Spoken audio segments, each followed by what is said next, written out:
భావిస్తూ ఏకంగా 99% వాగ్దానాలు అమలు చేసి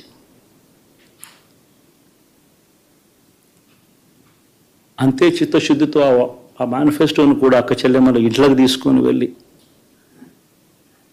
చూపించి మీరే టిక్కు పెట్టండి అనే నిబద్ధత గల ప్రభుత్వంగా పనిచేసాం. ఇప్పుడు జరగని విధంగా పిల్లల చదువులు పేదరికం పోవాలి అని అంటే పిల్లల చదువులకు క్వాలిటీ ఎడ్యుకేషన్ అవసరం అని మొట్టమొదటిసారిగా ఇంగ్లీష్ మీడియంను వ్యతిరేకిస్తున్న వాళ్ళందరూ పెత్తందాలతో యుద్ధం చేసి సైతం పిల్లలకి ఇంగ్లీష్ మీడియం తీసుకొని రావడమే కాకుండా టోఫుల్ ఐబీ లాంటి కళలు కూడా కలం ఆ పేద పిల్లలకు అండగా నిలబడాలని తోడుగా ఉండాలని వారి చరిత్రలు మార్చాలని ఎప్పుడు చూడని విధంగా గ్రామ స్థాయిలోనే సచివాలయ వ్యవస్థ వాలంటీర్ల వ్యవస్థ తీసుకొచ్చి ప్రతి ఇంటికి సేవను అందించే కార్యక్రమం చేశాం. వివక్ష లేకుండా, కరప్షన్ లేకుండా దాదాపుగా 2,70,000 కోట్ల రూపాయల పైచిలకు ఇంటి వద్దకి అందించగలిగాం.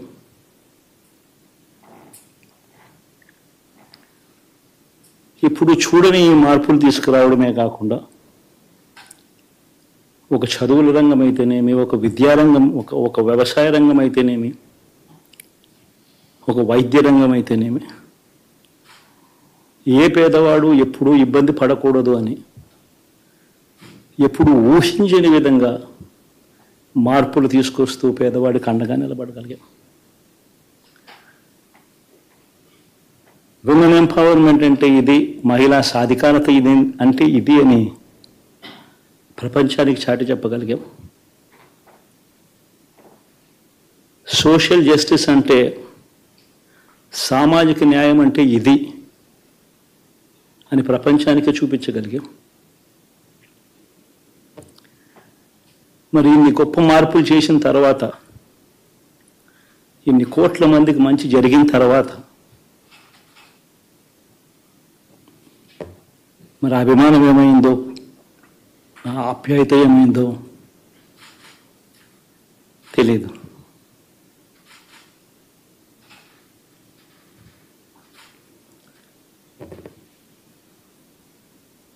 ఎవరో మోసం చేశారు, ఎవరో అన్యాయం చేశారు అని చెప్పి అనొచ్చు, కానీ ఆధారాలు లేవు.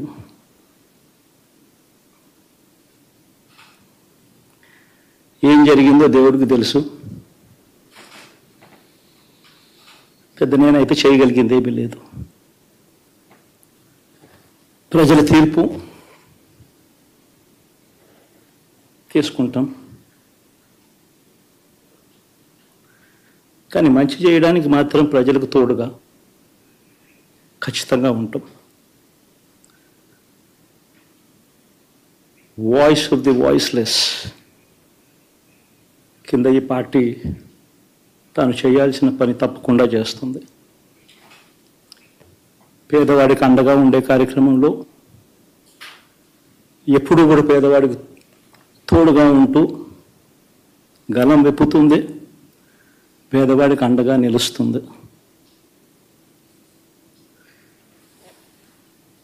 పెద్ద పెద్ద వాళ్ళ కూటమి ఇది, ఢిల్లీలో సైతం శాసించే పరిస్థితుల్లో ఉన్న కూటమి ఇది. ఆ కూటమిలో ఉన్న బీజేపీకి, ఆ కూటమిలో ఉన్న చంద్రబాబు గారికి, ఆ కూటమిలో ఉన్న పవన్ కళ్యాణ్ గారికి అందరికీ కూడా వాళ్ళ గొప్ప విజయానికి అభినందనలు.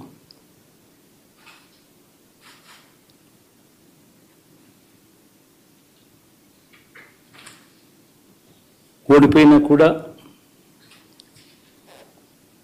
నా ప్రతి కష్టంలో కూడా తోడుగా అండగా నిలబడిన నా ప్రతి నాయకుడికి, ప్రతి కార్యకర్తకు, ప్రతి వాలంటీర్కు